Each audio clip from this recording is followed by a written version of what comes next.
سيدنا محمد وعلى آله وأصحابه أجمعين. اللهم صل على سيدنا محمد وعلى آل سيدنا محمد كما صليت على إبراهيم وعلى آل إبراهيم في العالمين إنك حميد مجيد. قال الله تبارك وتعالى في كلامه المجيد: أعوذ بالله من الشيطان الرجيم. بسم الله الرحمن الرحيم. فقاتل في سبيل الله لا تكلف إلا نفسك وحرض المؤمنين عسى الله أن يكف بأس الذين كفروا والله أشد بأسا وأشد تنكيلا. من يشفع شفاعة حسنة يكن له نصيب منها ومن يشفع شفاعة سيئة يكن له كفل منها وكان الله على كل شيء مقيتا. وإذا حييتم بتحية فحيوا بأحسن منها أو ردوها إن الله كان على كل شيء حسيبا.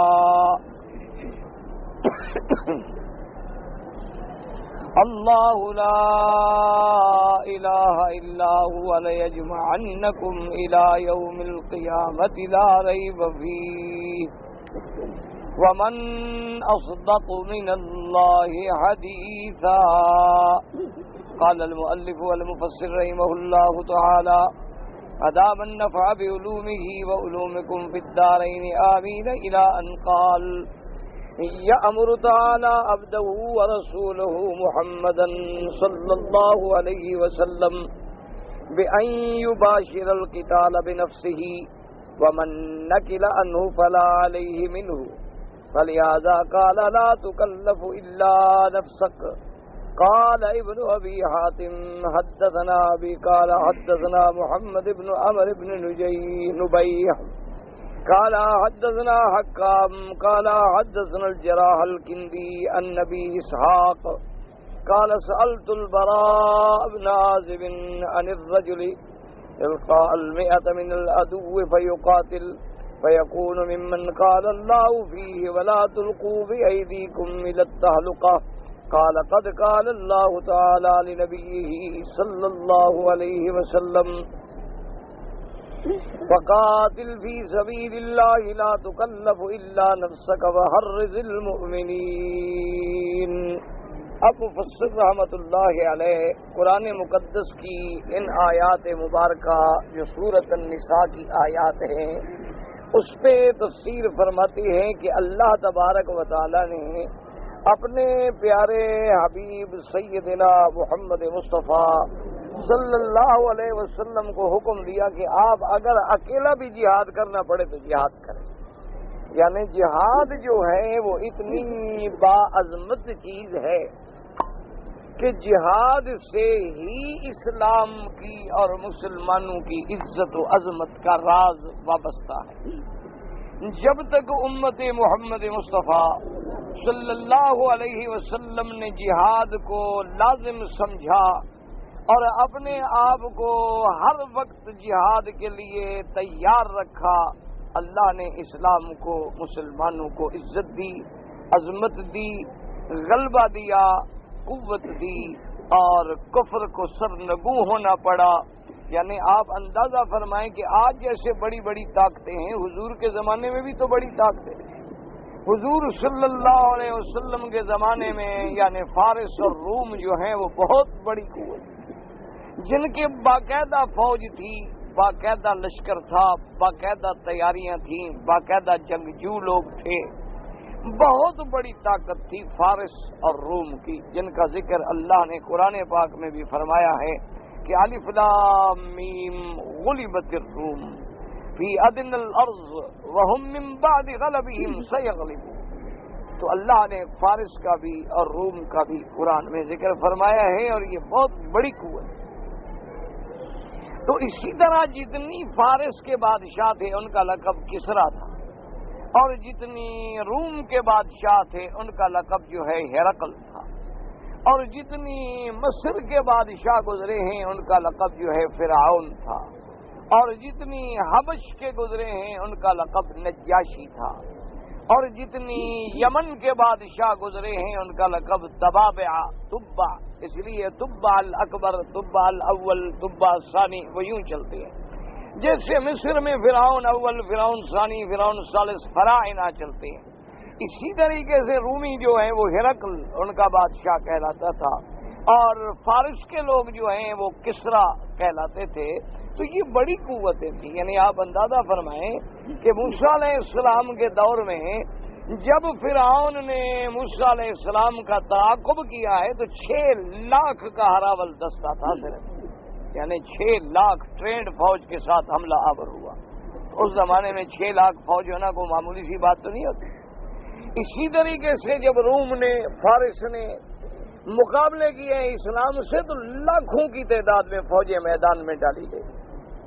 تو لیکن جہاد ایک ایسی باعظمت چیز ہے، اور جس دن سے مسلمان حب الدنیا و کراہیت الموت، دنیا کی محبت اور موت سے ڈرنا، اس میں مبتلا ہوئے ہیں، ہر جگہ ذلیل خوار ہو کے رہ گئے ہیں، کیونکہ انہوں نے اپنا مقصد اصلی بھلا دیا۔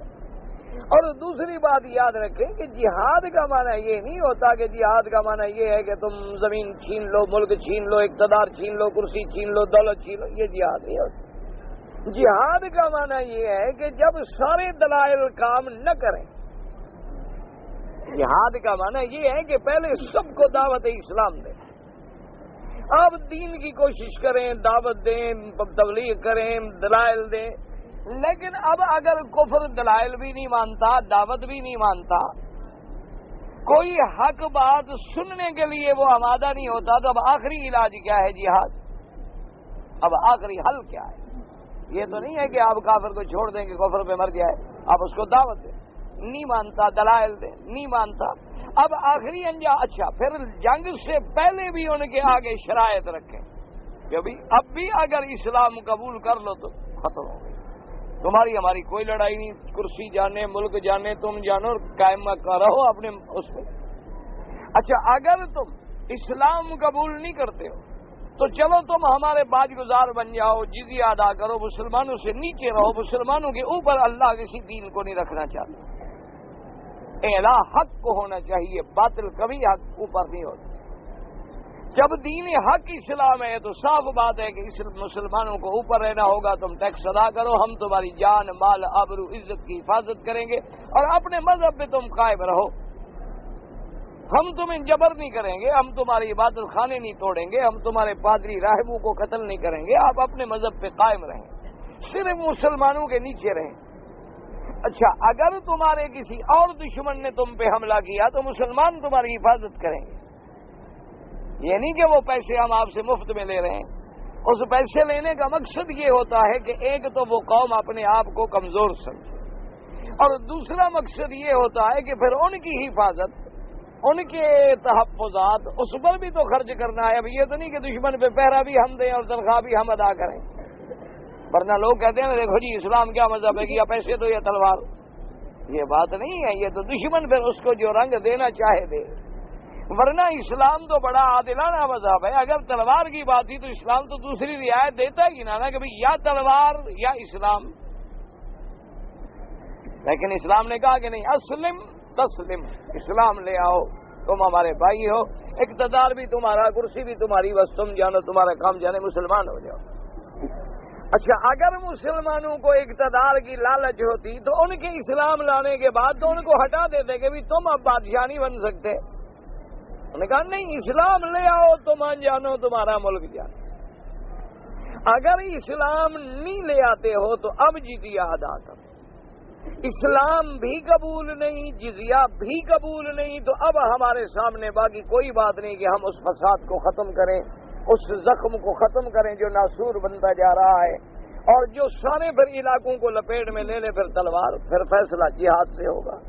تو اس لیے جہاد کا ایک مقصد تھا جس کو دشمنوں نے بڑے عجیب انداز میں پیش کیا ہے کہ مسلمان دہشت گرد ہیں، مسلمان قاتل ہیں، مسلمان تو ہر وقت برسر پیکار رہتے ہیں۔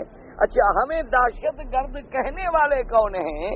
جنہوں نے خود ایٹم بنا کے پورے ملک کے ملک برباد کر ڈالے۔ یعنی آپ حیران ہوں گے کہ وہ قتل بھی کرتے ہیں تو چرچا نہیں، کہ مسلمان اتنا اب ہم کمزور ہو گئے کہ ہم آہ بھی کرتے ہیں تو ہو جاتے ہیں بدنام، اور وہ قتل بھی کرتے ہیں تو چرچا نہیں ہوتا۔ مسلمانوں کے علاقے میں بس بھی الٹ جائے تو مسلمانوں نے دہشت گردی کی ہے، اور خود بم گرا کے پورے ملک کو برباد کر دیں کہ آج تک وہاں اثرات جو ہیں وہ موجود ہوں، تو وہ تو امن کے لیے تھا۔ تو انا للہ و انا الیہ راجعون۔ اللہ بس ہمیں اور ہر آدمی کو سمجھ دے، اسلام سلامتی کا مذہب ہے، ایمان امن سے مشتق ہے، اسلام فساد کا دشمن ہے۔ اسلام نے تو فساد کرنے والوں کے لیے جو سزا رکھی ہے، دنیا کے آج تک کوئی قانون وہ سزا نہیں پاس کر سکا۔ میں تو حیران ہوں نا کہ دنیا کہتی ہے جی امن نہیں ہوتا، بھی آج تم اسلامی سزا نافذ کرو کہ انما جزاء الذین یحاربون اللہ ورسولہ، جو لوگ اللہ اور اللہ کے رسول سے جنگ کریں، جو لوگ زمین میں فساد کریں، ان یقتلوا او یصلبوا او تقطع ایدیہم وارجلہم من خلاف او ینفوا من الارض۔ اللہ نے فرمایا ان کو قتل کر دو، ٹکڑے ٹکڑے کر دو، ان کو پھانسیوں پہ لٹکا دو، یا ان کا دایاں ہاتھ اور بائیں ٹانگ کاٹ لو، یا ان کو بالکل قید میں ڈال دو، یا ملک سے نکال دو، یہ زمین پہ رہنے کے قابل ہی نہیں۔ اس سے بڑی سخت سزا فساد کے لیے دنیا کا کوئی مذہب نہیں پیش کرتا۔ آج پوری دنیا میں اسلام کے احکام پہ، اسلام کے حدود پہ عمل کریں، دیکھیں 24 گھنٹے میں امن ہو جائے، 24 گھنٹے میں قرآن کے قانون کی ایک ایسی برکت ہے، ایک ایسی دہشت ہے، ایک ایسی فضا ہے کہ بس نافذ ہونے کی دیر ہے۔ یہاں دیکھ لیں ماشاءاللہ، یعنی ہمارے والدین، خود میرے والد صاحب رحمۃ اللہ علیہ فرمایا کرتے تھے کہ مدینہ منورہ جانے کے لیے یعنی بڑے دل گردے کا کام ہوتا تھا، 2,000 حاجیوں کے قافلے بنتے تھے اونٹوں پر جانے کے لیے، اور پولیس کا پہرا بھی ساتھ ہوتا تھا، راستے میں لٹ جاتے تھے۔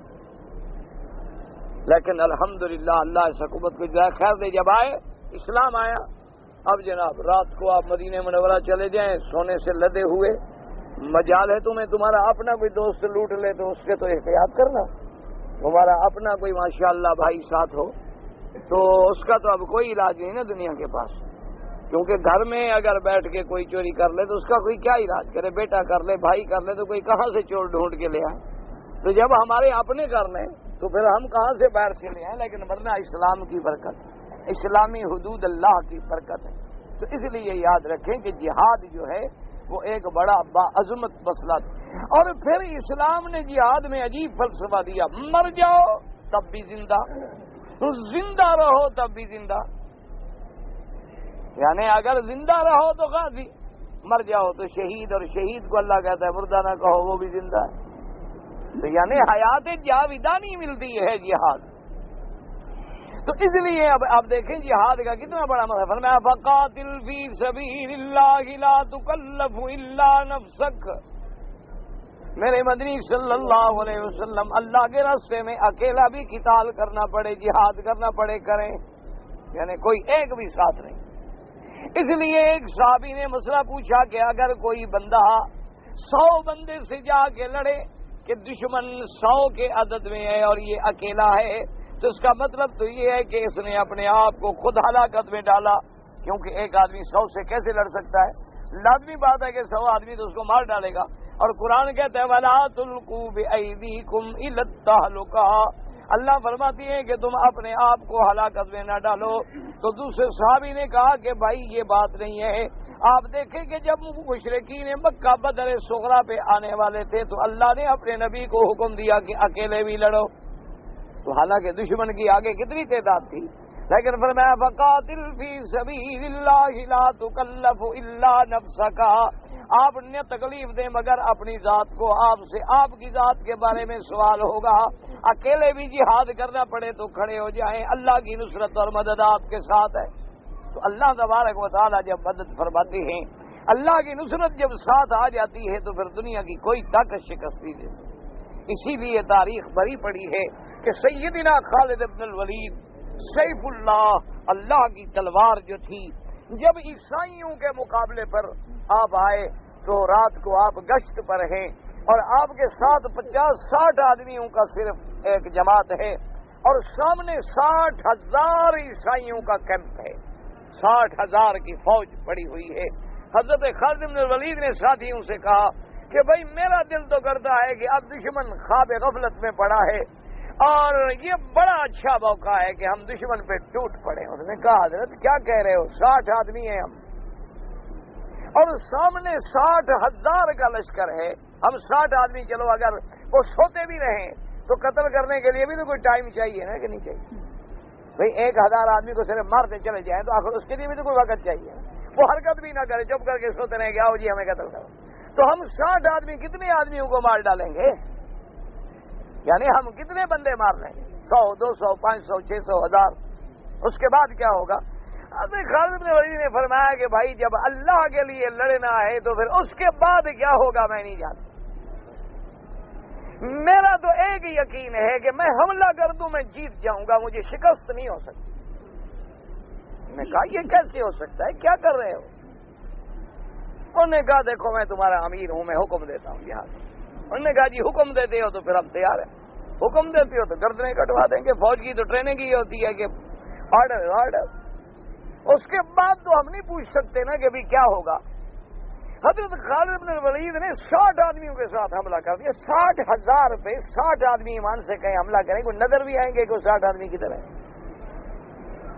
ابھی عبیدہ بن الجراح اپنے خیمے میں سوئے ہوئے تھے تو فوراً کان میں آواز آئی کہ ابھی عبیدہ کیا کر رہے ہو، تم سو رہے ہو اور خالد دشمنوں سے لڑ رہا۔ اللہ نے نیند میں جگوا دیا، حضرت ابو عبیدہ اٹھے، فرمایا جلدی دوڑو، خالد نے تو لڑائی شروع کر دی اللہ کے بندے۔ اور جی آپ کو کس نے کہا؟ اس نے کہا مجھے جس کہنے والے نے خبر دی ہے وہ خبر سچی ہے۔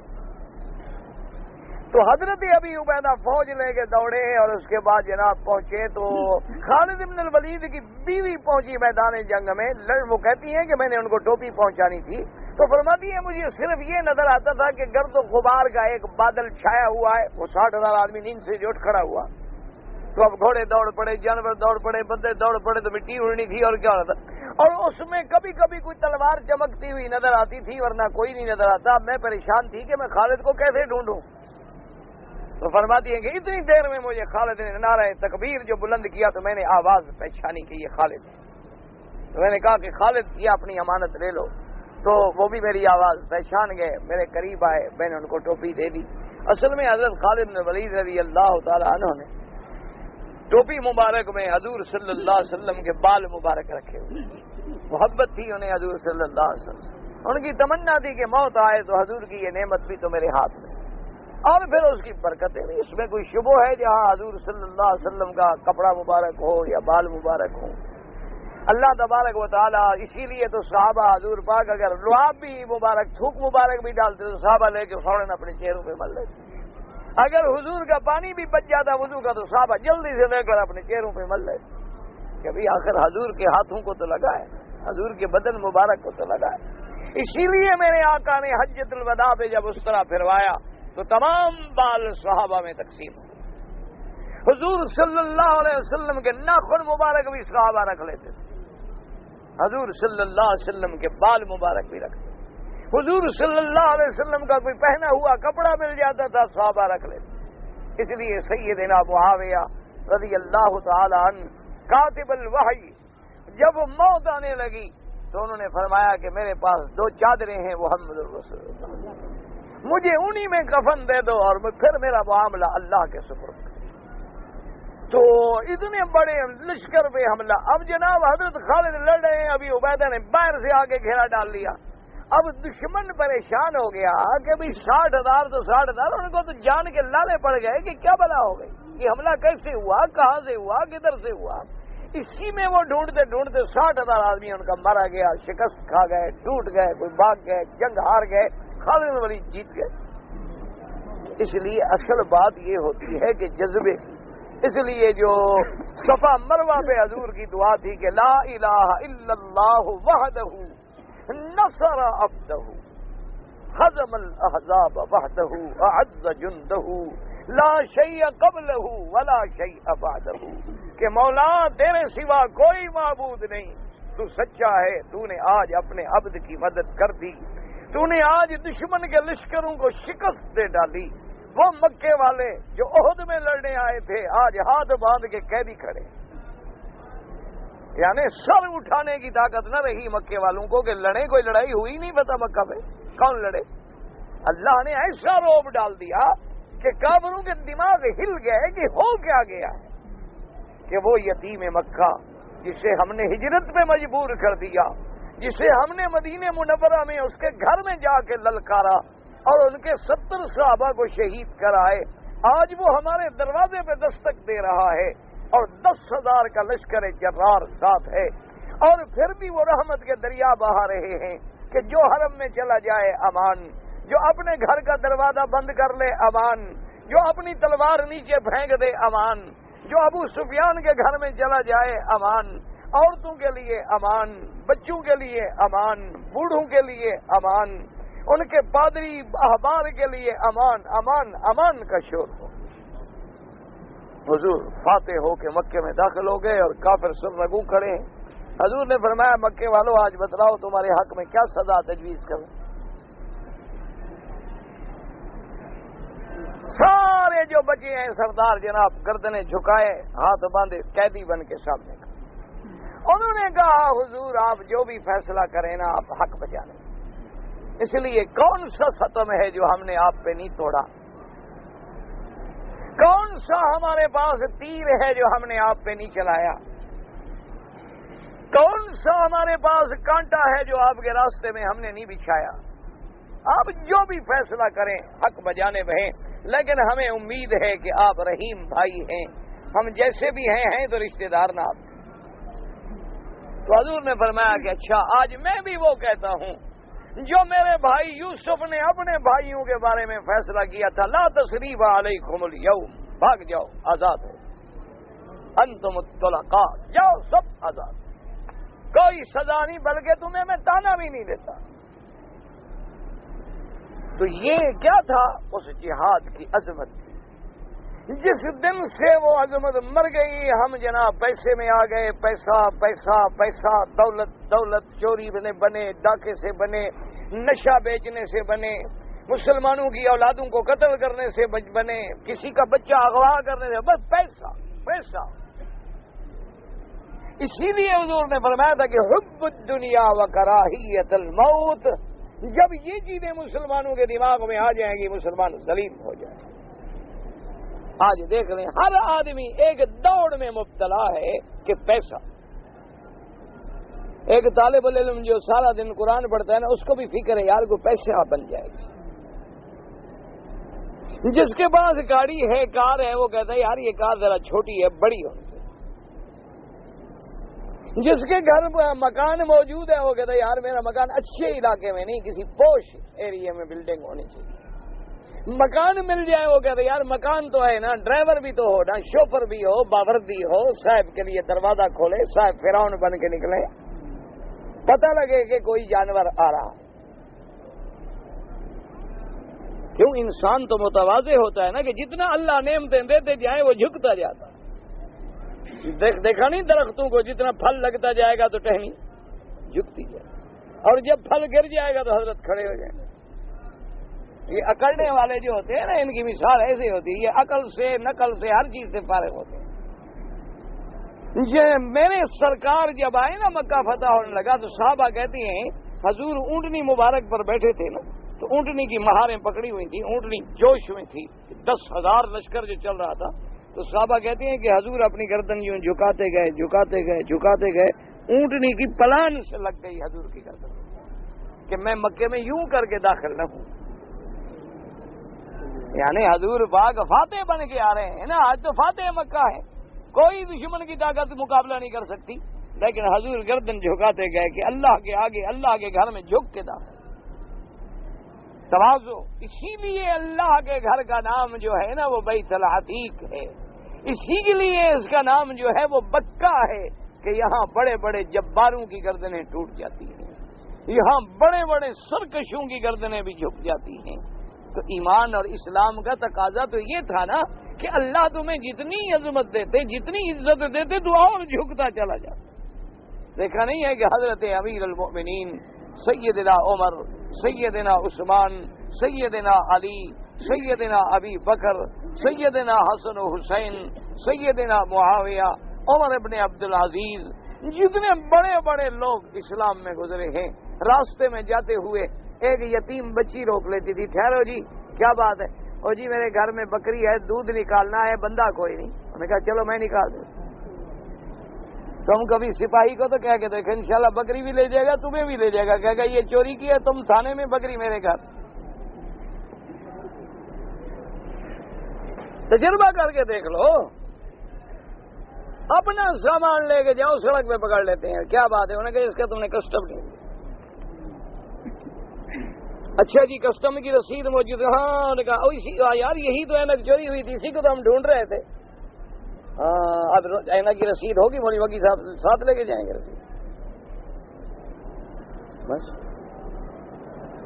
تمہارا حال یہ ہے، ان کا حال یہ ہے کہ امیر المومنین ہے، خلیفۃ المسلمین، اور بدو کی عورت کے بزا حمل کا وقت ہے، امیر المومنین دایا کو نہیں اٹھاتے، اپنی بیوی کو اٹھاتے ہیں کہ اٹھو۔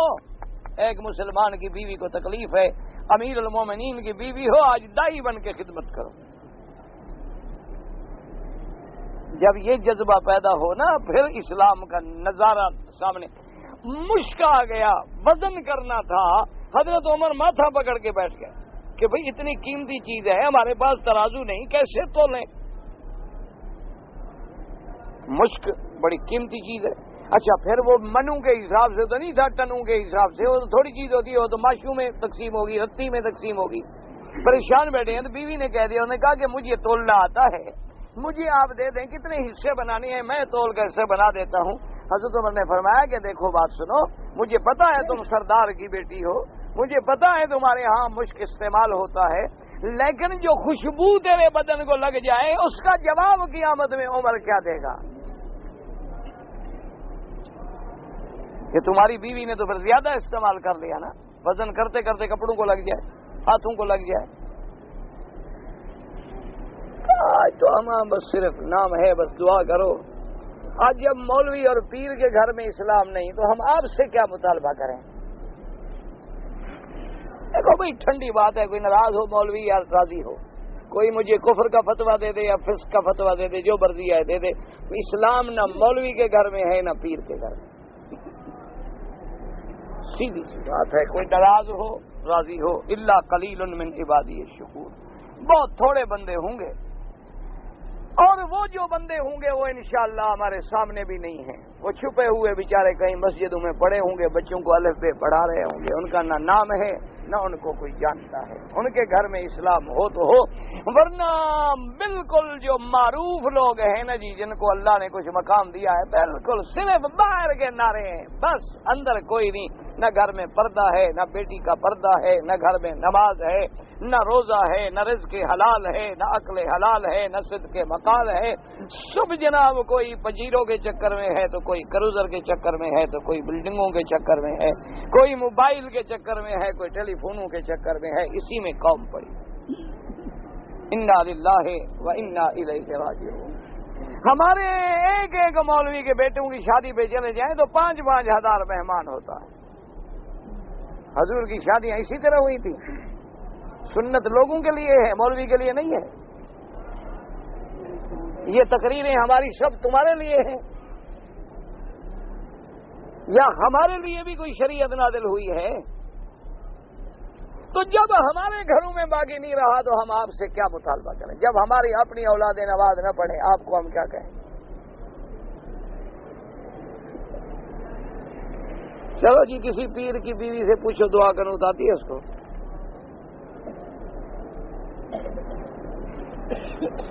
جب کہو پیر صاحب کو نہیں آتی تو بیوی کو کیوں آئے؟ ایک آدمی کو کسی نے کہا، اس نے کہا بھائی نماز کیسے پڑھ رہے ہو؟ اس نے کہا یار ہمارے گھر میں ہمارے باپ دادا نے بھی نہیں پڑھی، پہلی دفعہ پڑھ رہا ہوں، غلط پڑھنے تو دو نا۔ یہ تو مسلمان کا حال ہے. کہتا ہے میرے باپ نے بھی نہیں پڑھی کبھی, دادے نے بھی نہیں پڑھی, میں غلط پہلی دفعہ یار غلطی تو کر رہا ہوں. انا للہ و انا الیہ راجعون. اور وہاں کیا حکم تھا کہ حضور کو پہلا حکم کیا ملا؟ انذر عشیرتک الاقربین. محمد مدنی پہلے اپنے رشتہ داروں کو ڈراؤ, پہلے ان کی اصلاح کرو. انفسکم واہلیکم نارا. اللہ نے فرمایا پہلے اپنے اور اپنے اہل کے جانوں کو جہنم سے چھڑاؤ. حضور رات کو خود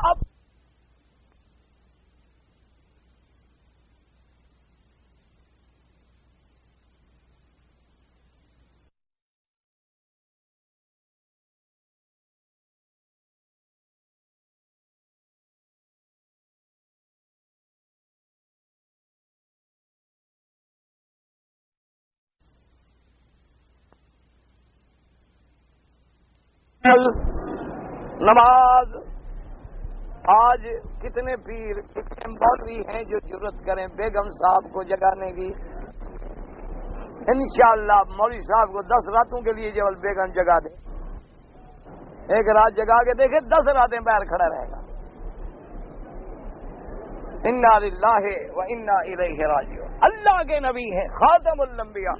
حضور نے فرمایا یا صفیہ بنت عبد المطلب یا فاطمہ بنت محمد صلی اللہ علیہ وسلم. فرمایا میری چچی, میری پھوپھیاں, میری بیٹی, جو دنیا میں چاہو مجھ سے مانگ لو, لیکن اپنے نفسوں کو جہنم سے بچاؤ. لا املک لکم ضرا ولا نفعا. میں تم لوگوں کے کوئی نفع نقصان کا مالک نہیں, میں کچھ نہیں کر سکتا. اگر نو اپنے کافر بیٹے کو نہیں چھڑا سکتا, اگر ابراہیم اپنے ابا آزر کو نہیں چھڑا سکتے, اگر میرا مدنی ابی لہب ابی طالب کو نہیں چھڑا سکتے, تو پھر باقی کیا بات رہ گئی؟ اس لیے حکم تھا کہ وَأَنذِرْ عَشِيرَتَكَ الْأَقْرَبِينَ. اتنی محبوب بیٹی سیدہ فاطمہ الزہرا رضی اللہ تعالی عنہا, ایسی شان والی بیٹی بی بی عائشہ فرماتی ہے کہ میں نے نہیں دیکھی.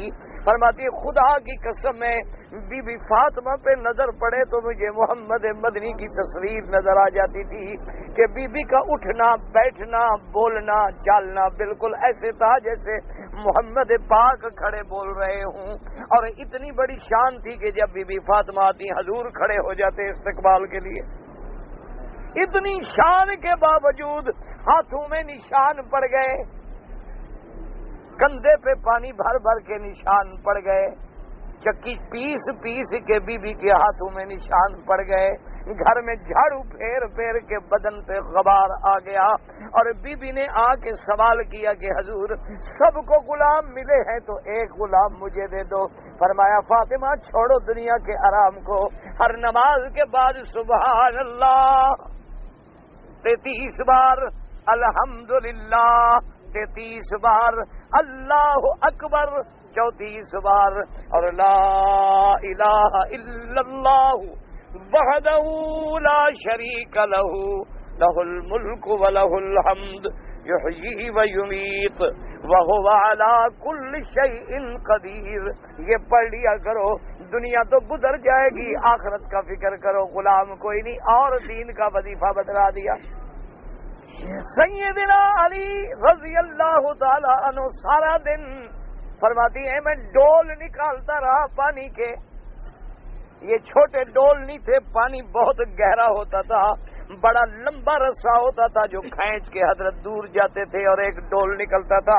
ایک ڈول پہ 2 کھجوریں ملتی تھی اجرت میں. سیدنا علی فرماتی ہے میں نے سارا دن کام کیا, کچھ کھجوریں مل گئیں کہ میں آج جا کے بی بی فاطمہ حسن حسین کو کھجوریں تو کھلا سکوں. گھر میں پہنچا, آواز آئی, فرمایا کون؟ فرمایا بھوکھا مسکین ہوں. فرمایا دے دو. علی کے بچے بھوکے بیٹھے رہے, غریب بھوکا نہ ہو.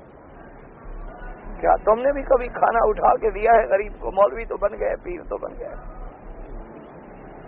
انا للہ و انا وَيُطْعِمُونَ الطَّعَامَ عَلَىٰ حُبِّهِ مِسْكِينًا وَيَتِيمًا وَأَسِيرًا۔ اللہ نے فرمایا خود بھی ضرورت ہے، لیکن کوئی یتیم پکار لے، کوئی قیدی بلا لے، کوئی بھوکا آ جائے، کہتے ہیں کوئی ہم سیدہ عائشہ فرماتی ہیں کہ ماں شبیہ، کہتی ہے خدا کی قسم ہم نے تو کھجوریں بھی پیٹ بھر کے نہیں کھائیں جب تک خیبر فتح نہیں ہوا۔ یعنی اندازہ کریں مدینے میں کھجوروں کے باغ ہیں، لیکن صحابہ کو تقسیم ہو جاتے 70 صحابہ، 700 صحابہ اصحاب صفا، مدینے کی مسجد کے اندر رسی بندھی ہوتی تھی، کوئی صحابی آ کے اس کے اوپر کھجور کا گوشہ یوں لٹکا دیتے، صحابہ کہتے اسی سے دانے لے لے کے کھاتے، پانی پی لیتے، زندگی گزر جاتی۔ ہم تو جناب بس عاشق ہیں، ہمارا عشق انگلیاں چاٹنے کا نام۔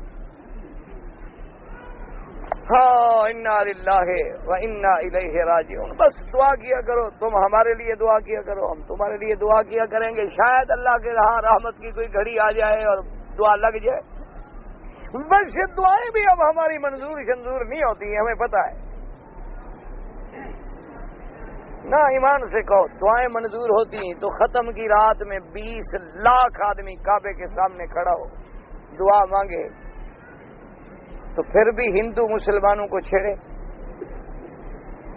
وجہ کیا ہے؟ وجہ یہی ہے ماشاءاللہ سبحان اللہ، آتے ہوئے لبیک جاتے ہوئے بلیک، دعائیں کیسی؟ جہاں سے ماشاءاللہ احرام باندھنے سے پہلے بھی کلین شیو، حضور کا روضہ دیکھنے کے بعد بھی کلین شیو، سبحان اللہ، جیسے بدھو آئے اسی طرح گھر کو چلے، ایک رونق ہے، پکنک ہے، مکہ مدینہ دیکھا، سبحان اللہ جی، بڑے طواف کے ملتزم کو جی میں سارا دن چمٹا رہتا تھا، پھر بھی حیا نہیں آیا کہ محمد کی سنت رکھ لو۔ خدا کے کعبے کے پتھروں کو گواہ بنایا ہے کہ مدنی میں تیری سنت کا دشمن۔ آپ کیوں مسئلے پوچھتے ہو جی؟ حضور سلام سنتے اور ہم جانے کے قابل بھی ہیں۔ مسئلے تو تب پوچھو جب ہماری شکل بھی سامنے جانے کے قابل ہو۔ ہم اللہ کے گھر میں ایمان سے کہو آنے کے قابل ہیں۔ ہر آدمی ہمارا باہر نکلتا ہے، عورتوں پہ نظر ہے، طواف میں بھی عورتوں پہ نظر ہے، حرم کے دروازے پر بھی عورتوں سے نظر ہے، طواف میں بھی عورتوں سے اختلاط ہے، نہ عورتوں میں حیا ہے نہ مردوں میں حیا ہے۔ کیا ہمارے طواف ہیں؟ کہاں ہماری دعائیں منظور ہوں؟ کدھر سے ہماری دعائیں منظور ہو جائیں؟ اللہ کے ہم باغی ہیں، نافرمان ہیں، تمہارا بیٹا نافرمان ہو تم پیسے دو گے؟ تو جب ہم اللہ کے نافرمان باغی بن گئے تو ہماری دعائیں کیسے منظور؟ یہ جو تھوڑی بہت رحمت ہو جاتی ہے اس کا شان رحمت ہے کہ بارش برستی ہے تو جہاں پانی حرم پہ پڑتا ہے وہاں گندگی گندے نالوں میں بھی تو پڑ جاتا ہے۔ دیکھو نا، جب بارش برس رہی ہو کعبے پر برستی ہے تو باہر نہیں برستی، تو اسی لیے جب رحمت کی ہوا چلتی ہے تو کوئی تھوڑی بہت ہمیں بھی لگ جاتی ہے، ہم سمجھتے ہیں کہ ہمارے کام ہو گئے، ہم اور بے حیا بن جاتے ہیں،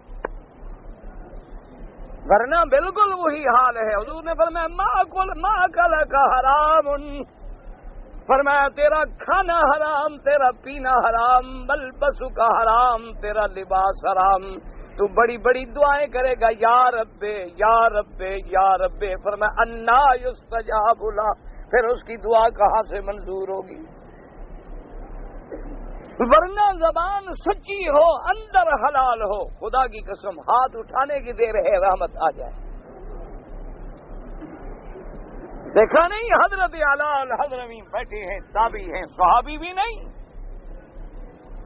اور لشکری انہیں عرض کیا، انہوں نے کہا حضرت ہم ایسے صحرا میں پھنس گئے ہیں کہ پانی نہیں ہے اور لشکر بغیر پیاس کے مر جائے گا، چند گھنٹوں کا پانی باقی رہ گیا۔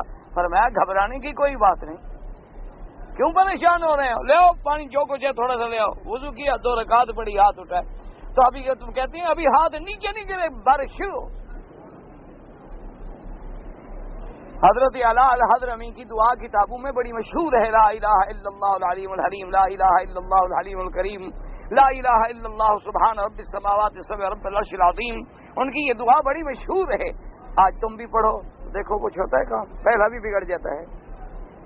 اللہ فرماتے شرم نہیں آتی مانگتے ہوئے، ابھی بھی تو وہی نافرمانی کر کے آ رہے ہو، پھر مانگنے بھی آ گئے ہو.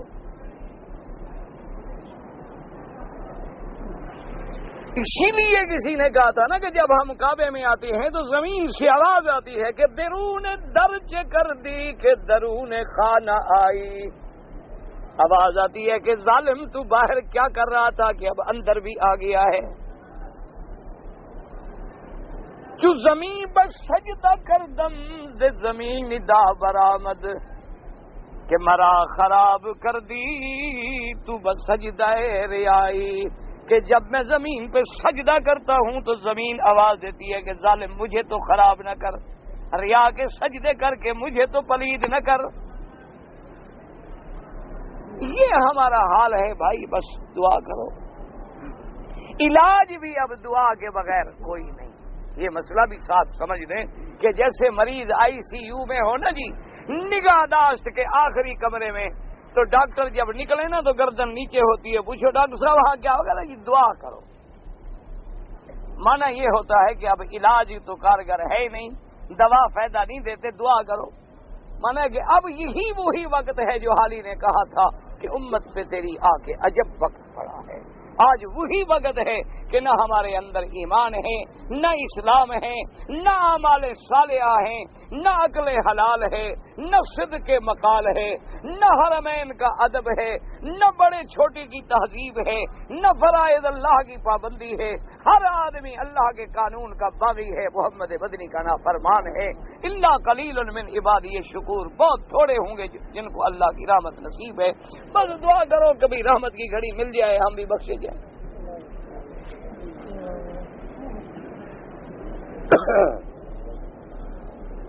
میں 1 مہینہ پہلے مکہ مکرمہ آیا تھا، عمرہ کر کے واپس چلا گیا. دوسرے ویزے پہ آیا تو احرام نہیں باندھا تو دم دینی ہوگی. امام ابو حنیفہ رحمۃ اللہ علیہ کے نزدیک چاہے کوئی نوکری پہ آئے یا کام پہ آئے، جب میقات سے گزرے تو بغیر احرام کے داخل نہیں ہو سکتا. باقی ائمہ اتنی رعایت دیتے ہیں کہ آنے والے کی نیت اگر نوکری کی تھی، عمرے کی نیت نہیں تھی تو دم نہیں پڑتی، لیکن حنفی مسلک میں اس پر دم ہے. ہم لوگ گھر کی تعمیر کے لیے پیسہ کہ پتہ نہیں کیا کر رہے ہیں، کیا اسی پہ آیت الکرسی آیت دم کر کے پانی، پتہ نہیں مجھے سمجھ نہیں آیا آپ نے کیا لکھا ہے، مجھے کوئی سمجھ نہیں آیا کہ گھر کے لیے پیسہ جمع کر رہے ہیں اس پہ پانی ڈال دیں. پتہ نہیں کیا لکھا ہے. بچہ پیدا ہونے کے بعد کتنے دن کے بعد 12 مجھے نہیں پتا 12 کیا ہوتا ہے. اسلام میں مرشد پکڑنا ضروری ہے، بالکل ضروری ہے، لیکن مرشد بھی ہو وہ خود پرشد نہ ہو نا.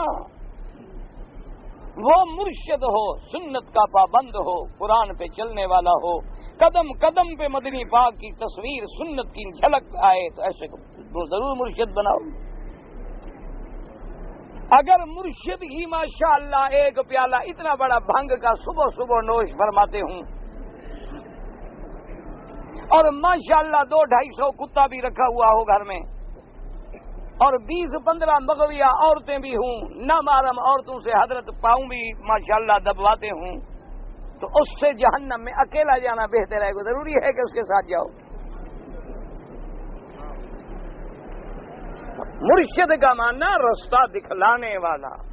ارشاد جو ہے گمراہی کی ضد ہے کہ اس کی صحبت میں بیٹھو تو خدا یاد آئے، بگڑا ہوا جائے تو سیدھا بن جائے، بے نمازی جائے تو نمازی بن جائے. ایسا آدمی نصیب ہو تو ضرور تعلق رکھو. اللہ تمہیں بھی نصیب کرے، اللہ ہمیں بھی نصیب کرے. وہ کہتے ہیں جی ایک آدمی نے کہا کہ ہمارے مرشد کا دنیا میں تو پتہ نہیں چلتا کہ کیسا ہے، مرنے کے بعد تمہیں مرشد کا پتہ لگے گا. ہاں بالکل، مرنے کے بعد تو پتہ لگ جائے گا. وہ ٹھیک کہتے ہیں، انشاءاللہ وہ اکٹھے ہوں گے نا.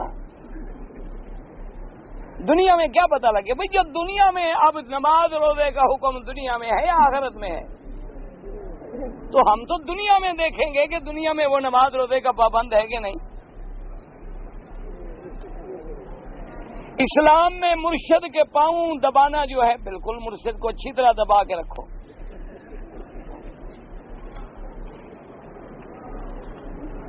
ہمارے ملک میں بنگلہ دیش میں اسپیکر پہ اذان کے علاوہ دوسرا اعلان بھی کرتے ہیں۔ بھائی اصل میں بات یہ ہے کہ اسپیکر ہوتا ہے کہ آواز ذرا دور دور پہنچ جائے۔ اگر کسی کا بچہ گم ہو گیا، کچھ ہو گیا، وہ غریب کہاں جائیں؟ حکومت تو ان کا اعلان کرتی نہیں، پھرتے پھرتے مولوی کام آتا ہے۔ اذان دینی ہو، ویسے بچہ پیدا ہو تو اذان بھی تو بغیر مولوی کے کوئی نہیں دیتے، کیوں؟ ماں باپ کو تو آتی نہیں۔ باپ کو جو کہے ماں بھی اس کے کان میں اذان دو، کہے گا اچھا تم کہو، وہ کہے گی نہیں آتی تو ماشاء اللہ کام، آخر مجبور ہیں بیچارے کے مولوی کو بلا۔ اللہ نے مولوی کو بھی تو روٹی دینی ہے، کبھی اذان پہ مل گئی، کبھی کل خانی پہ مل گئی، کبھی جمعراتوں میں مل گئی۔ اللہ نے مولوی صاحبان کو بھی تو روٹی کھلانی ہے نا۔ حلال حرام قیامت میں پتہ لگے گا۔ دنیا میں ماشاءاللہ مزے کریں، 7 جمعراتے ہیں، تیسرے دن کل ہے، پھر 40واں ہے، اتنے میں محلے کا کوئی اور مر جاتا ہے۔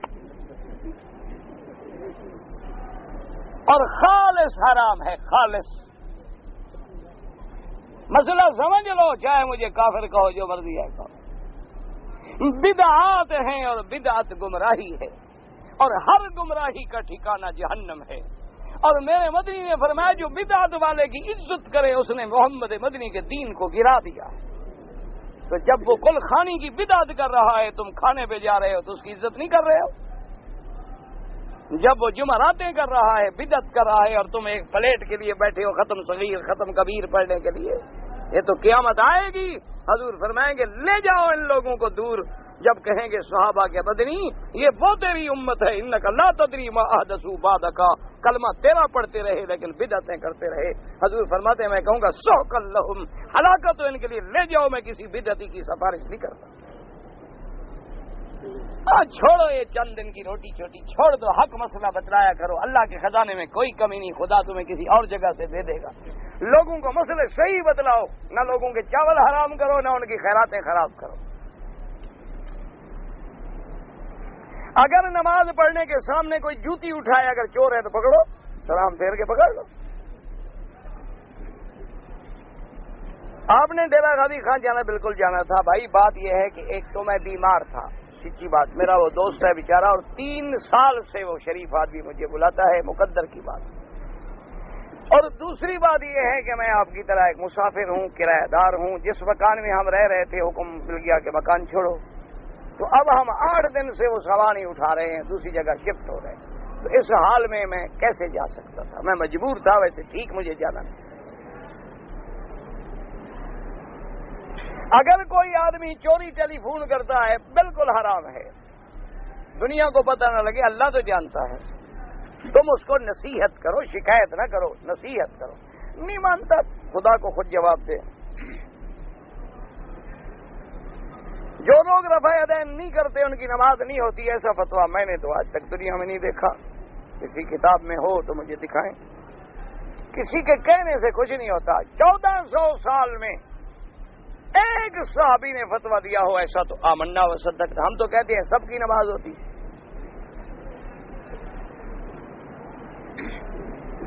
نماز میں انگلی ہلانا سنت ہے، لیکن بعض لوگ اکثر ہلاتے رہتے ہیں، ورنہ ایک دفعہ جو ہے وہ تو ثابت ہے۔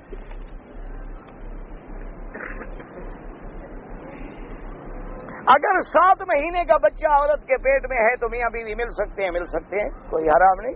ہاں اگر لیڈی ڈاکٹر نے یا عورت بیمار ہے، لیڈی ڈاکٹر مسلمان ہے، اس نے منع کیا ہے کہ میاں بیوی ان دنوں میں نہ ملیں، یہ تو ہے بیماری، ورنہ اسلام میں کوئی حرج نہیں۔ عورت کو الٹا کر کے جماع کر سکتے ہیں، لیکن الٹی طرف سے نہیں، جگہ ایک ہوگی۔ فاتو حرثکم انا شئتم۔ حیض کی حالت میں حرام ہے۔ یسألونک عن المحیض قل هو اذن فاعتزلوا النساء فی المحیض۔ قرآن میں مسئلہ موجود ہے کہ جب تک عورت حیض میں ہے وہ پلید ہے، اس کے قریب نہیں جا سکتی۔ اگر عمرہ تمام کرنے کے بعد اپنا سر خود مڈوا لے کوئی حرج نہیں، ایک دوسرے کا مڈوا لیں کوئی حرج نہیں۔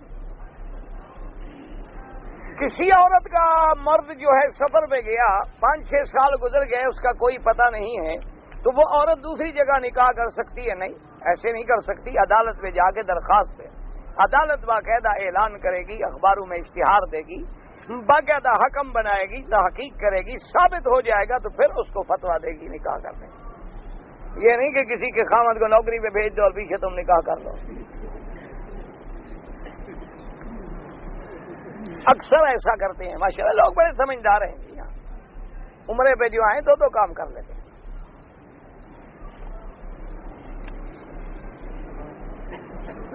میں نے مروا سے چکر لگایا، ٹوٹل 14 چکر بالکل ادا نہیں ہوئے۔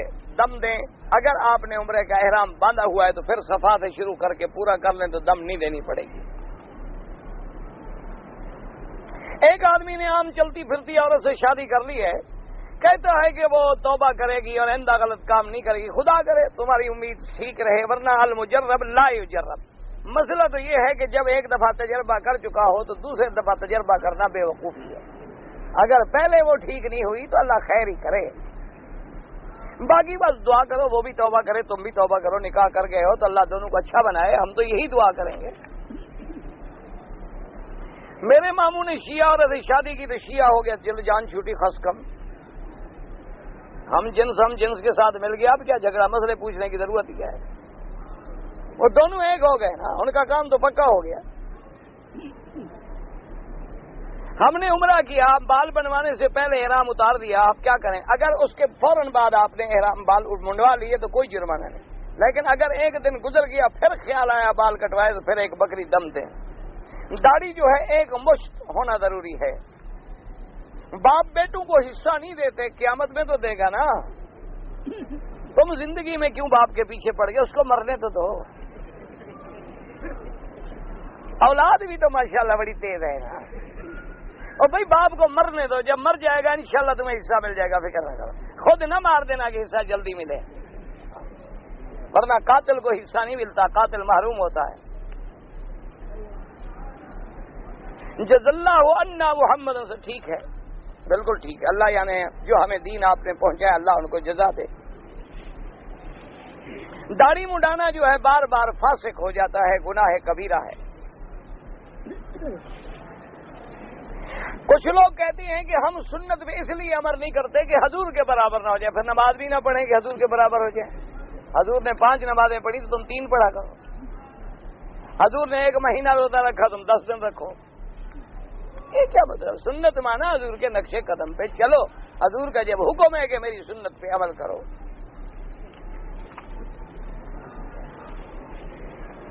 ایک مولوی صاحب نے کہا کہ وتر واجب نہیں ہے، بعض ائمہ کے نزدیک وتر سنت ہے، امام ابو حنیفہ رحمۃ اللہ علیہ کے نزدیک وتر واجب ہے۔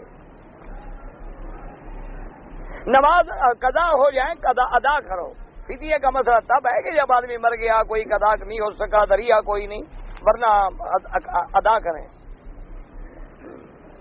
میں حنفی مسلک میں ہوں تو اشراق کا وقت جو ہے، جب یہ صبح دیکھے نا آپ نے 1:15 لکھا ہے مثال کے طور پر اشراق، تو اس سے 15 منٹ مزید دیر کر کے نماز کا وقت ہوگا۔ یہ سورج نکلنے کا وقت ہے، نماز کا وقت نہیں ہے۔ گناہ کبیرہ جو ہے صلاۃ التسبیح سے معاف نہیں ہوتے، گناہ کبیرہ توبہ سے معاف ہوتے ہیں۔ نیکیاں جو ہیں اس سے صغیرہ معاف ہوتے ہیں، کبیرہ معاف نہیں ہوتے۔ اگر میں 2 رکعت نفل بغیر سے توبہ پڑھوں، کوئی حرج نہیں، پڑھو بالکل۔ اگر حق المہر ادا کرنے میں تاخیر ہو جائے تو اولاد حلال ہوگی، اولاد تو حلال ہوگی، لیکن مزید مسئلے پوچھ کے تاخیر نہ کرو نا، اب تو ادا کر دو۔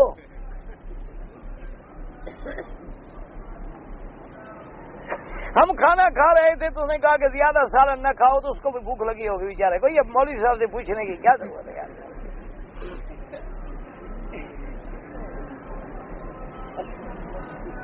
میرا ساتھی ایک کمپنی میں پرچیزر ہے، یعنی سودا لیتا ہے کمپنی کا، تو کمپنی والے اس کو 10-20 ریال دے، وہ خالص حرام ہے، وہ کمپنی کا ہے، تمہارا نہیں ہے۔ سودا کمپنی کا لیتے ہو تو دیتی ہے نا، ایسے تمہیں گھر بیٹھے کیوں نہیں دے جاتے؟ وہ پیسے کمپنی میں جمع کراؤ۔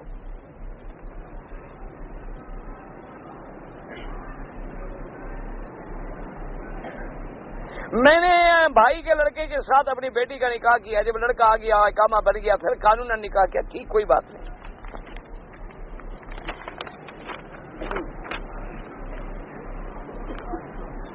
ہمارے ساتھی کے پاس سے یہ پتہ نہیں کیا ہے، مجھے بھی اتنا میں تو نہیں پڑھ سکتا اینک سے، سچی بات جو ہے باریک لکھا ہوا ہے، مجھ سے نہیں پڑھا جاتا، جب چیز پڑھی نہیں جاتی تو میں کیا بتا سکتا ہوں۔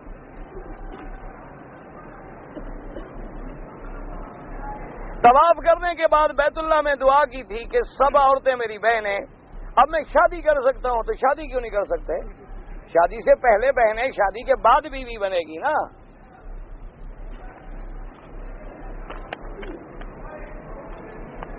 لونڈی وہ ہے جو شریعت میں جنگ کے بعد حاصل ہو۔ اب یہ اتنا ٹائم نہیں کہ میں پڑھوں، بعد میں انشاءاللہ۔ طواف کے علاوہ حجر اسود کو بوسہ دینا جو ہے وہ سنت نہیں۔ طواف کے دوران میں موقع ملے بوسہ دے دو، نہیں تو ہاتھ لگا کے بوسہ دے دو، ورنہ دور سے اشارہ کر دو، ثواب برابر ہے۔ اگر کئی طواف ہم اکٹھے کریں تو اس کا طریقہ یہ ہے کہ ایک طواف جب 7 چکر ختم کر لو، پھر لکیر سے ادھر آؤ، پھر کھڑے ہو کے دوسرے طواف کی نیت کرو، پھر 7 چکر پورے کرو۔ ایسے 2-3 طواف اکٹھے کر کے بعد میں اگر سب کی 2-2 رکعت پڑھ لیں تو جائز ہے، کوئی منع نہیں۔ واللہ تعالی اعلم وعلمہ وتم۔ اللهم صل على سيدنا محمد وعلى آل سيدنا محمد كما صليت على إبراهيم وعلى آل إبراهيم في العالمين إنك حميد مجيد۔ یا اللہ یا رحمان یا رحیم یا حی یا قیوم یا ذا الجلال والاکرام، یا الہنا الہ کل شیء، الہا واحدا لا الہ الا انت، لا الہ الا انت سبحانک انا كنا من الظالمین۔ اللهم انا نسألك باسمائك الحسنى وصفاتك العليا، اللهم فرج هم المهمومين، نفس كرب المكروبين، واقض الدين عن المدينين، واشفنا واشف مرضانا ومرضى المسلمين۔ اللهم اصلحنا واصلح بنا واصلح اولادنا واولاد المسلمين، اللهم اجعلنا واجعلهم من الناجحين الراشدين الفائزين برحمتك يا ارحم الراحمين۔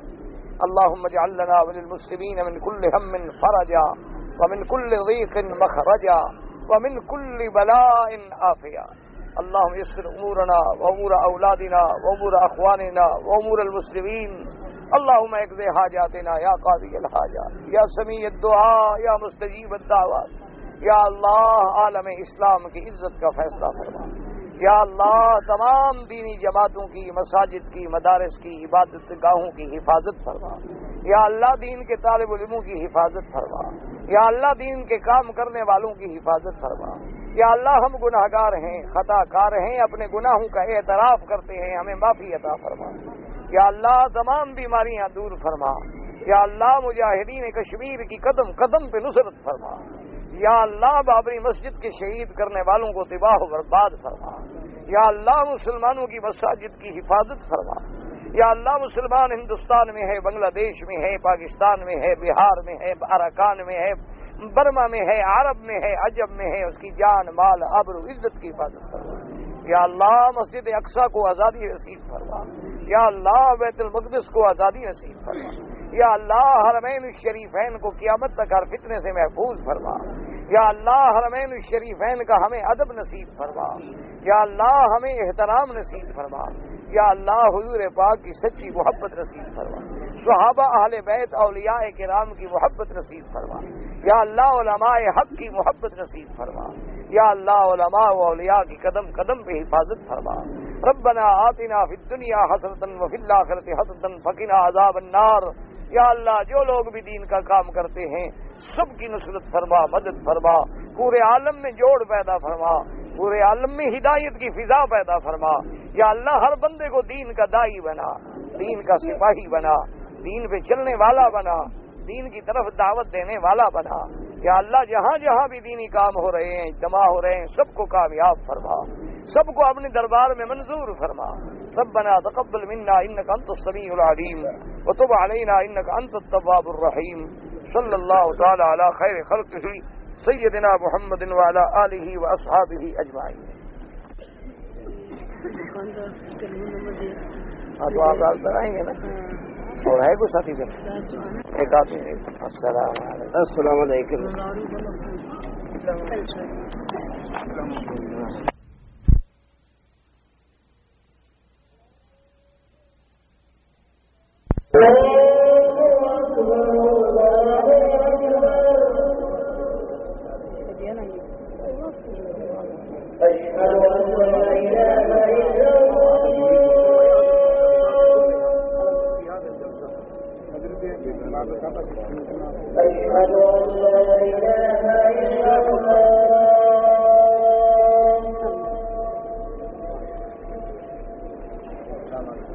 أشهد أن محمدا رسول